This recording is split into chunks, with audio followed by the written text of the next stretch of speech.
Welcome to the Endless Honeymoon Podcast Secret Dump. We have had a impassioned plea from one of our listeners that made us realize that we have been derelict in our duties. We've been doing this podcast for over a year, and we have never formally introduced our dogs. You know, like when you go to see a rock band and then they take a little break in the middle. Right. And they like That's Dr. Teeth on drums. I guess he was tell you everybody's name. Right, yeah. Even though they're not really part of the band, it's kind of like a solo project, and they're just kind of, behind that. You went to go see Beck, but he's still going to say like, and we've got, Nathan Terwilliger over there on the xylophone. And we've been doing that for over a year with this podcast. You guys have seen our dogs.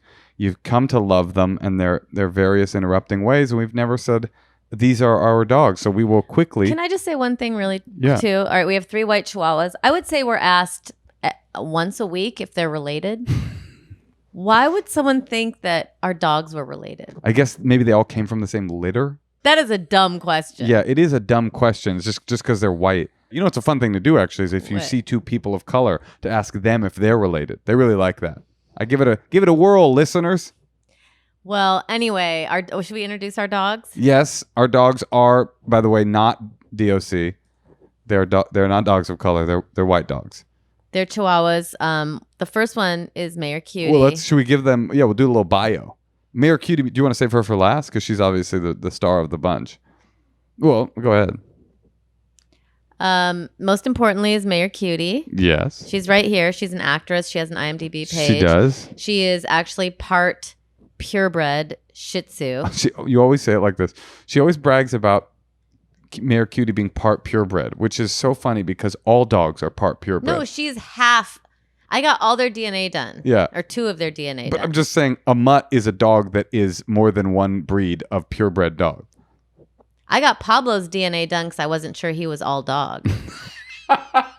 And then Blanche, I didn't really care about what she was. But Cutie, I knew came from like a lineage. High stock. Yes, and I was right. Yep. High half. She had her little tail. What do they call it? She had her tail bobbed. You found her tail bobbed. It's not called bobbed. It's called... Yeah, it's called bobbed. Oh, it is? I believe, yeah. Wait, isn't it? Yeah. It's called like... Docked? Yeah, that. Docked. That's what it is. So you found her with a docked tail, which made you think she was loved, which is a funny idea. No, not loved. A show dog. But she's not a purebred, so she was definitely not a show dog. But she's like half of one. You think she was like from a circus. She does have tricks. She's older and has heart failure. She's on so much medicine. And is on a lot of medication, but she does, at one point, she could do tricks like she could do showcase. Wait, hold on. Should we see if we can do it? Can you make sure you can see her? Wait, should we see if we can get her to do showcase? No, she doesn't want to do it, honey. It's too late for showcase in her life? She's not doing any more jokes. No more tricks? No more tricks. Well, anyway, she can jump through a hula hoop. She's like me after COVID. She can jump through a hula hoop on command. She can showcase, which is where she spins around in a circle. She's a good dog. She's been in over 10 episodes of television. She's the best of the bunch. Let's say that. Also, I would say she's a bitch. She's not a kind dog. She will let you pet her, but the moment you stop petting her, she'll like kind of give you a dirty look and walk. She's Natasha's dog, like in a big way. Where'd you find her? Duncan. When I was dating Duncan, he brought her home. She was behind a dumpster in Silver Lake by Chongo. How did such a show dog end up in such a life of crime? How far she had fallen, and then you lifted her back up to greatness. And then we have over here. This is Blanche. Yeah. Oh, by the way, this isn't just Cutie. This is Mayor Cutie. Mayor Cutie. How did you come up with the name Mayor Cutie? I just thought of it. How the honorific, and what is she the mayor of? I don't know. I didn't get that far. All right. And then we have... This is Blanche. A.K.A. Milky Bee. And she had 5. She was pregnant when I got her. Mm-hmm. And... Tell the whole story. So I got her from... I got her from the dog walker. Are you getting emotional, or are you? No. Are you high? I am kind of getting emotional because I feel like they're all going to die soon. I know they are. We've had them for so long. They are old. She's got heart failure. I think Blanche will be the one. Blanche is like the Ringo of the group. You know, she's got the least personality, but is the hardiest and will be the last to go. Anyway, Blanche, the dog walker said, I found this dog. You want to have her? And I thought maybe Cutie needed a little pal. No, you said no. I said no, and then she grabbed onto me. She grabbed your arm. She hugged it like she a little. Hugged my arm, and I said, "Okay, I guess I'll have 2 dogs." And then then she started to get fat. Mm-hmm. And fatter and fatter. And I took her to my vet and he said, "Oh my God, she's pregnant, but there's only going to be 2. He like felt it. And I was like, well, can we please get rid of them? You wanted to give her an abortion? Yes. I didn't even know they did that. Well, he said, when I asked him about it, he said, I don't remember what he said, but I remember the vibe was. Puppy abortion? Yeah. That is so on brand. The vibe was, you can do it, but I'm not going to do that. That was kind of the energy I was getting back from the doctor. And then he said to me, maybe it would be good for you. Wow. I don't know why he said this to me, but he was like, that is presumptuous. That is really wild. I think maybe he liked me or something. It doesn't sound like he liked you at all. You're like, can you abort these puppies? And he's like, no, it might be good for you to watch. And you're like, he must like me. Okay. So then she started to get big, but then he didn't do a CAT scan or anything, or a dog scan. A dog scan. Yeah, they don't do CAT scan. He didn't do the X-rays, but he told me from feeling a sonogram, whatever. Yeah, sonogram. I don't know if they do that.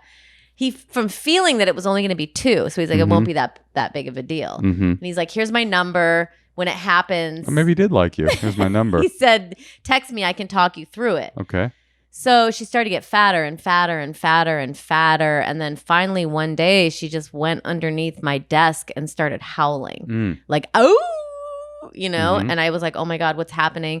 And I read online that you have to stand next to them with like tools to make sure that the dogs don't like to make sure all the puppies can breathe. Like you might have to like disconnect the membrane or something. So I'm standing there with like my tweezers and I don't know and the guy's number. And then Blanche starts howling and one comes out and she immediately like bites the membrane, licks it off and then howls again. Oh! And then she bites the membrane of that one. And then it happened 5 times. She had 5 little babies. And they still are around and bringing joy to the families of Los Angeles. But it was a real nightmare.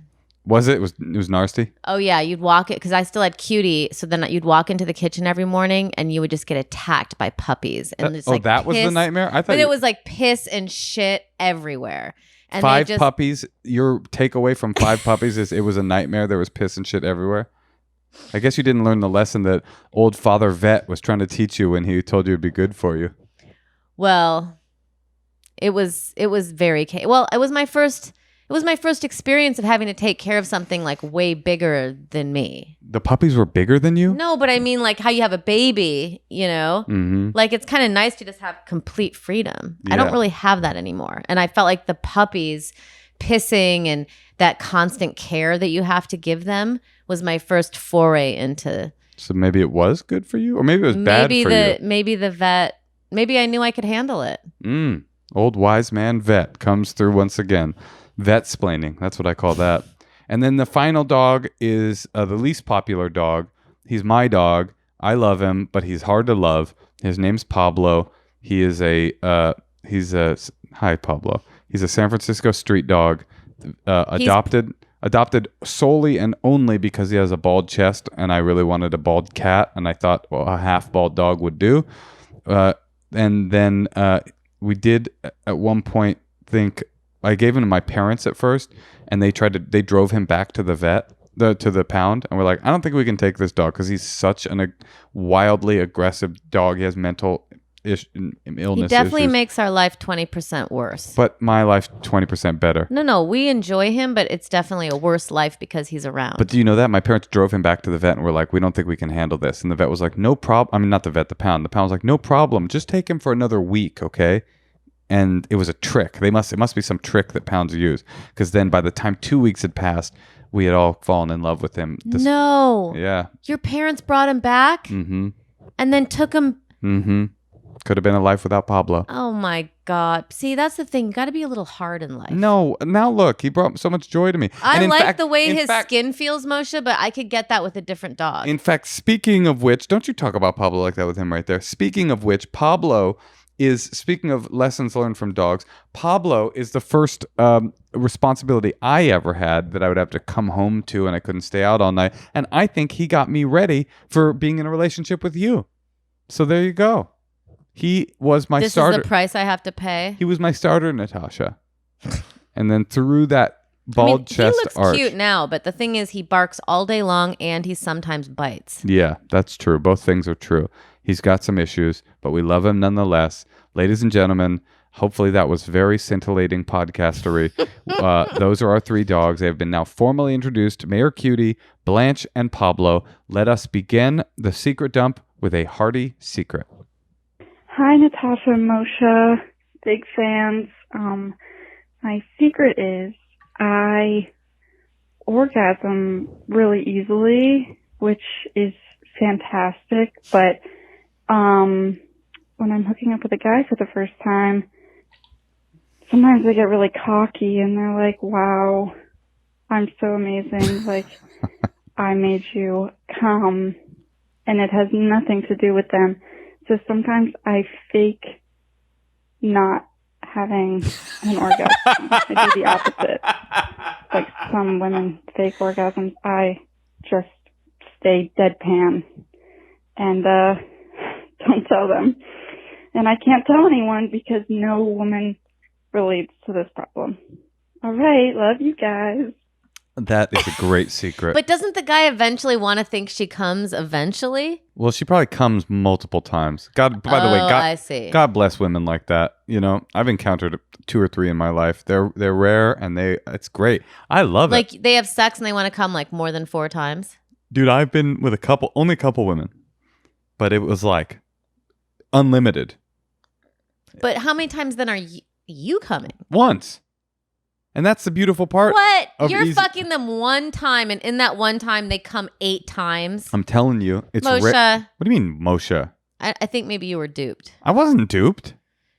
Just in the time that you are having sex with them, they come 8 times. Yeah, these are women for whom multiple orgasms are easily attained. I'm not saying I was the fucking Don Juan Casanova, though I wasn't bad. I'm saying that there are certain women...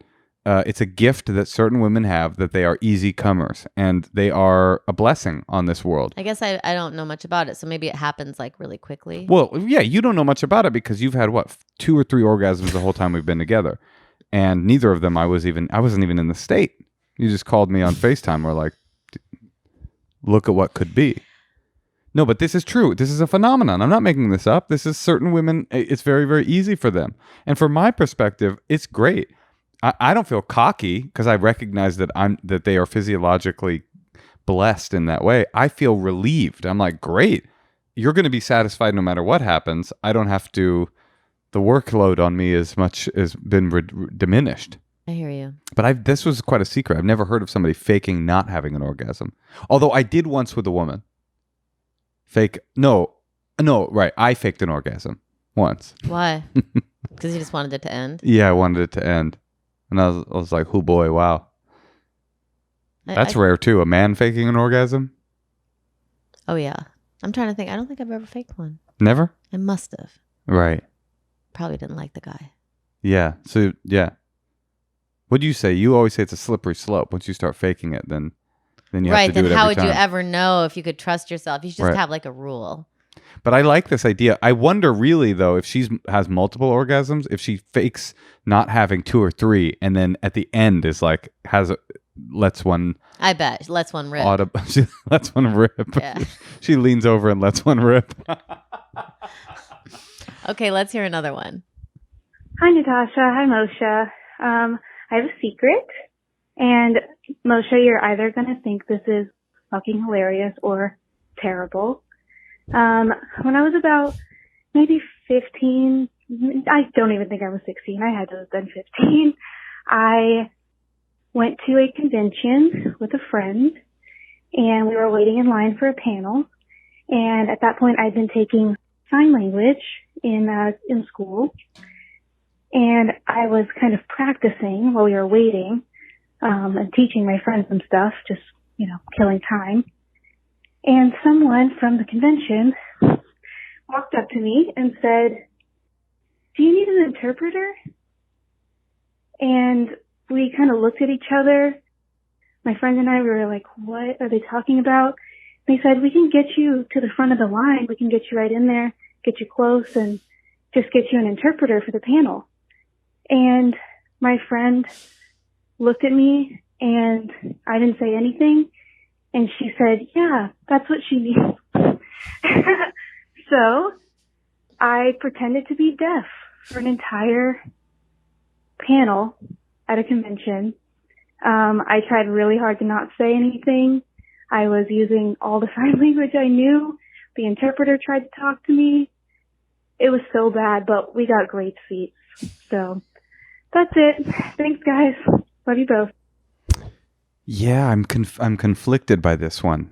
I've done it, but I had the permission to do it because I was like with my parents, and they would tell me to be cool and pretend I was deaf, and we'd like get advantages as a result of us pretending to be deaf. A random person just doing the alphabet, getting hooked up. Who gets hurt? Nobody gets hurt. It's just the ethics of it are, I would say, a little bit wonky, especially in the con community. Listen, I think it's cool that it happened. The funniest part to me is what the interpreter was thinking. And the interpreter was like, "Hi, I'm your interpreter," and then this like person in a Doctor Who onesie is just like,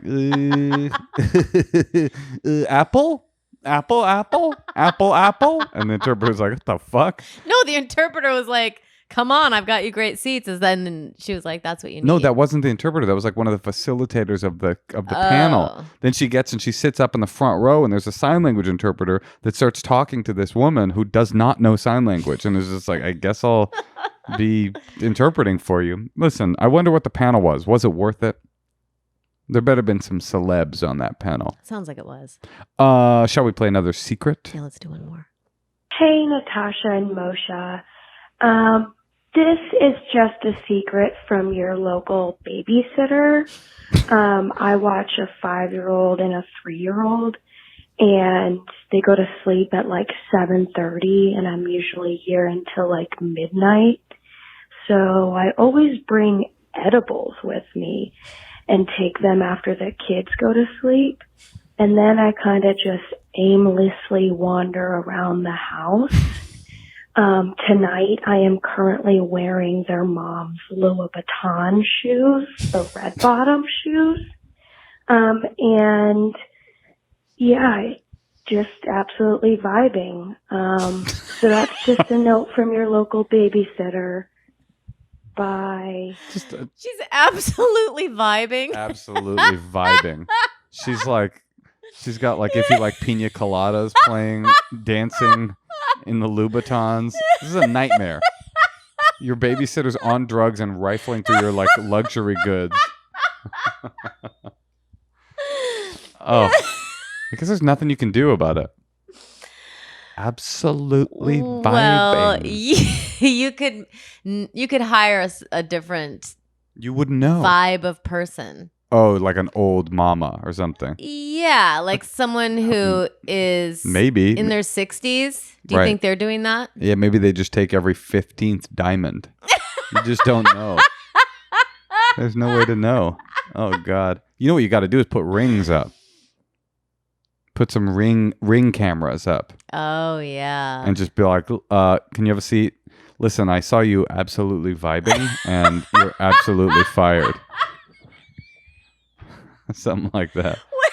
She's like going into her closet and taking out like what, $2,000 shoes, right? Aren't those really expensive? What are the so these people are gone from 7:30 until midnight during a pandemic. Where you at? Where you at, mom and dad? Where you gotta go? This isn't like I gotta get to work. Right. They're like going to do something. They're also absolutely vibing. I want to know so much more about this life. Hey, will you call back, babysitter? Tell us what's up. Like, where are these people going? Yeah, let us know. We need to know. I mean, we haven't had a babysitter here this whole time. It's like, what is happening? I got to know more. Folks, if you'd like to get in touch, have your secret played on this very, very entertaining podcast, well, you can call our secrets hotline at 213-222-8608. Or send us an email, endlesshoneymoonpod@gmail.com. Yeah, you can be on the podcast and get live advice. And you know what? I'm going to make an announcement that you didn't even clear. It doesn't have to be relationship advice. It can be any advice. Anything you need, we will help. Or, okay, look, are we really going to help? Odds are no. Are we going to make fun of you and have a great time? Odds are high. You can also follow us on Instagram at Endless Honeymoon Pod. And then check us out, apple.co/Endless Honeymoon. 5-star us. Leave a message. We're on YouTube. Comment. And YouTube. And yeah, leave a comment. They love that. They love it. Tim Cook emails us every time we get a good comment. He's like, this podcast is sick, dude. We got a free iPod, a first-gen iPod recently. That's all the algorithms care about is if people leave you. Lots of people are like, leave me a comment. If you leave me 2 comments, you get something special. Well, folks, it's been real. We love you. We'll miss you. We'll see you on Monday. Oh, wait, Natasha. Yeah? I love you. I love you too.